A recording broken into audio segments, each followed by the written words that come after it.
જય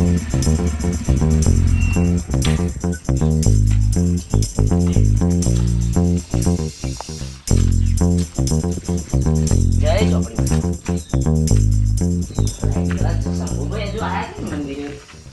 ફોન કરવા દે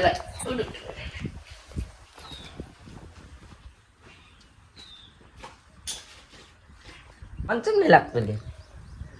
ફરી લગાવી દે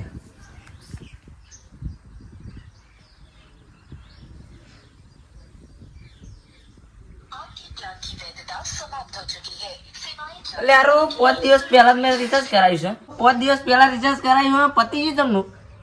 હજુ કોઈને ફોન નહીં કર્યો હું ફોન કેમ નહીં લાગતો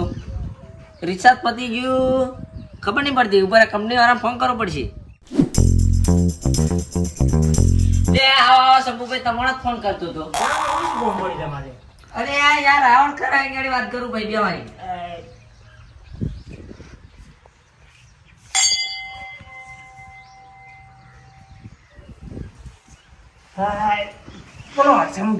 શંભુભાઈ લેણા યાર ચેક કરો ને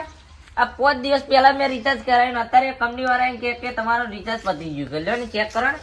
મને આપણે મોટો ફોન છે ને વાપરવા મારી મને ખબર નહીં પડતી આમાં કશી એટલી એવું છે ઓવર લાવો તો હું ચેક કરી લઉં હાલો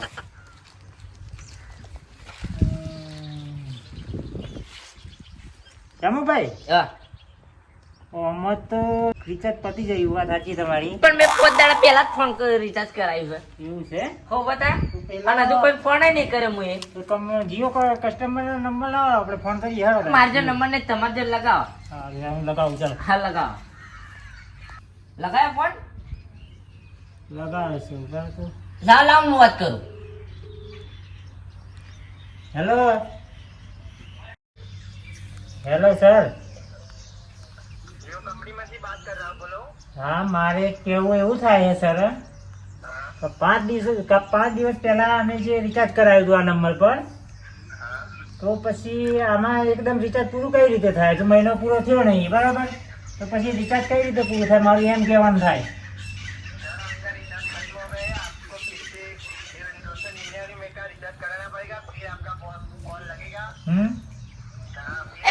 પેલા મેં વાત કે પણ રિચાર્જ કરાય એમ કહું પણ મારે એમ કહેવાનું થાય છે કે હોબળો સર તમે અમે 5 દિવસ પહેલા રિચાર્જ કરાવ્યું છે બરાબર અને તમે યાર અમે મહેનત કરી મજૂરી કરી યાર 300 રૂપિયા રિચાર્જ કરાવતા હોય બરાબર અને તમે યાર ફર્સ્ટ લાઈન કાપી દો અમારે શું એક જમીનમાં પાકા પૈસા યાર આ લોકો મફતી બારી ગયા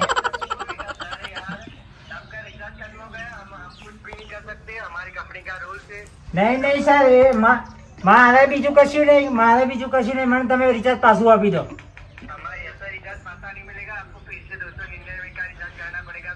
ऐसा थोड़ी ना होता है सर हम मजदूरी करके पैसा लाते हैं थोड़े के 5 रुपया कमाओ तो वहां पड़ी जाए साहब अरे ऐसा क्यों नहीं बोलने का आपको तो पगार मिल रहा है ना उधर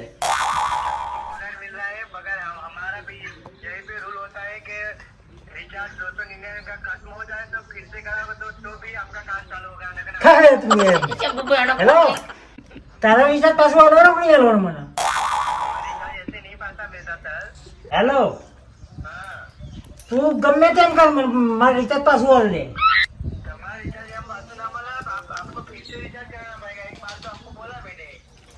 હવે મારે શું કરવું આ શું કરીએ અમે કે આ તે ખાવાનો તેલનો ઠેકાણો નહીં તમે ફરી રિચાર્જ કરાવો અમે યાર પોણી શાક વગાડીને ખાઈએ હા અને તમે યાર તેલમાં શાક વગાડીને ખાવા તમારે ગરીબની વેદના સમજો હેલો હેલો હેલો હેલો બોલો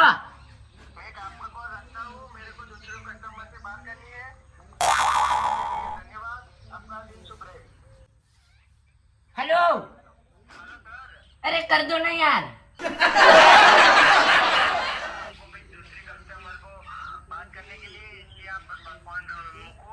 अरे नहीं नहीं मैं रिचार्ज करो पहला अरे यार सबू भाई फोन कापी नाख्यो શ્યામુભાઈ નહીં મેળ આવે યાર રિચાર્જ કરાવવું જ પડશે તમારે એવું અલે યાદ આવ્યું હા 5 દિવસ ને 5 મહિના તે માત્ર રિચાર્જ કરી આ પછી શું લેવા જીઓ વાળાની પથારી પર મગજ ઠેકાણા રાખવાનું દવાખાને જતા રહેજે વેલા અલે ભૂલી ગયો યાર પૂરી પણ પેલા બચારા શીરો ખવડાવીને નથી કરતા હતા. આપણે રિચાર્જ એમ થોડી પાછો આવતો હોય હવે. 5 મહિના થઈ ગયા. સારું હેડો કરીએ એ તો હા યાર હું શંભુભાઈ ખાતા હોય ભૂખ લાગી યાર. હાર ખાતા હોય હાર જય જય ભગવાન. હાર જાઓ. હારું પેલા જીઓ વાળાને તો પથારી ફેરવી નાખો હું એ હાર તું કાર વધારે ના આવ્યો ને કેમ પથારી ફેરવી જ નાખો મને પેલા ભૂખ લાગી ખાઈ આવવા દેવું હેડ ઘેર નહીં જવા દેવા